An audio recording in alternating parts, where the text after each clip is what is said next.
Bum bum bum bum bum bum bum bum bum bum bum bum. The Peter Dislike Show. Bum bum bum bum bum bum bum. So yesterday, you guys may remember I was celebrating how I had gone back to making bismuth art, and this time around I didn't burn myself out.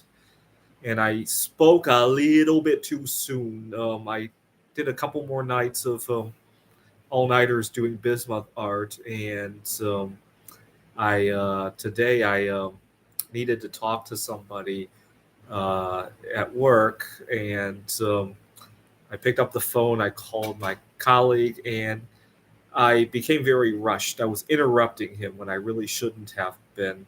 And when I hung up the phone, I kicked myself because I hadn't been doing that for weeks, and it's tough because the bismuth, obviously, it brings in some side income. It kind of frees myself a little bit, right? It's not enough to live on, but at the same time, it's one of the few jobs where I don't have to deal with too many other humans, which I really suck at.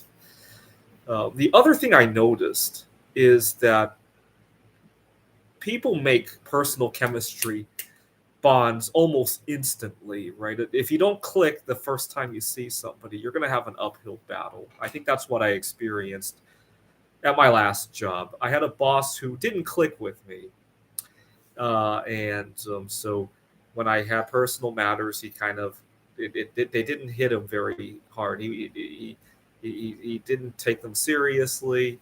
He didn't really connect with me outside of work.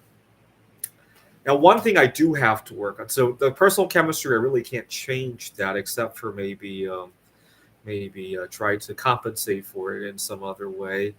The how much I can do various things without burning myself out. That I do have to discover myself.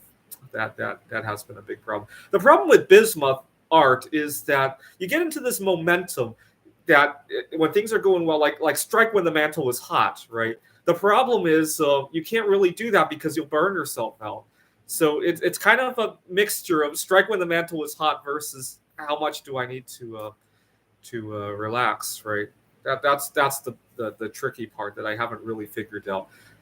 It the bismuth art, it won't work if I do it an hour, 2 hours a day, right? You'll just end up spending a lot of time setting up and cleaning up. At the same time, if I get a really good night of pouring bismuth, I spent 6 hours on it. The next night, the lessons of what happened last night, what worked and what didn't last night, are still fresh.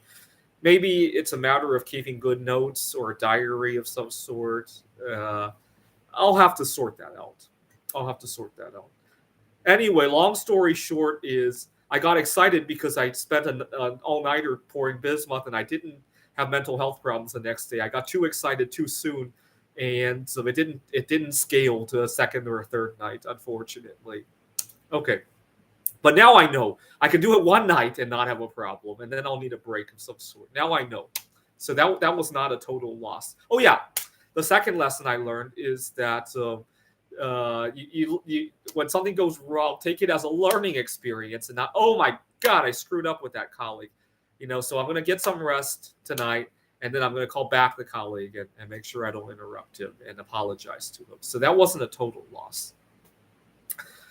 Another thing I noticed is that there's a very fine line between going above and beyond at your job and turning yourself into a doormat.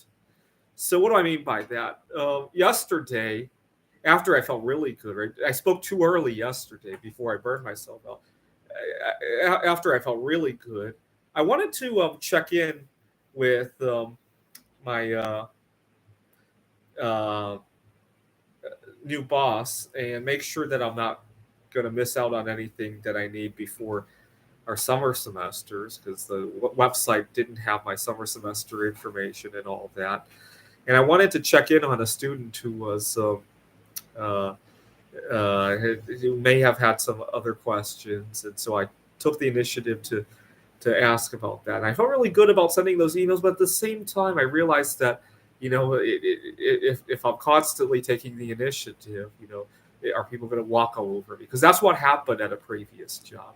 I was taking on the initiative a little bit too much, and people just assumed that was the norm. So I'm going to have to think hard about how do I work, go the extra mile, but don't become a doormat, right? At previous workplaces, I did some work as a tutor. I used to have a hard time ending my sessions on time. People really loved working with me, especially when these were one-off clients that I would meet at their home. This was before COVID, right? When you could actually go into somebody's home and tutor. So I guess that is coming back now. And so I would often, if I didn't have anything else to do afterwards, I would often go overtime. And that became the norm, unfortunately. I've learned the hard way that once you go 10, 20 minutes overtime, it's very hard to pull it back, right? And nowadays, my time is way too precious to do that, right? Now I need my sleep.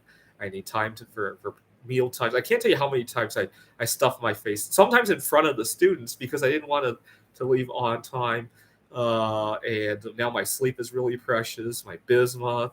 And so, if anything, I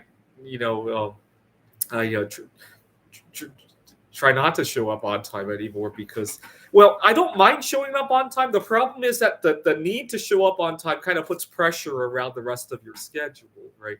So nowadays, I tell myself I can be 5 minutes late if I need to be. The truth is, I never end up being 5 minutes late. I just allow myself to be 5 minutes late so that I don't have the pressure of, oh my God, what time is it, right?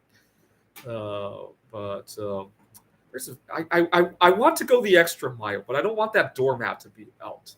I'll have to think hard about that. So, number one, understanding my body chemistry of when I can do various things, how much I could do various things without burning out. That's a tough one for me.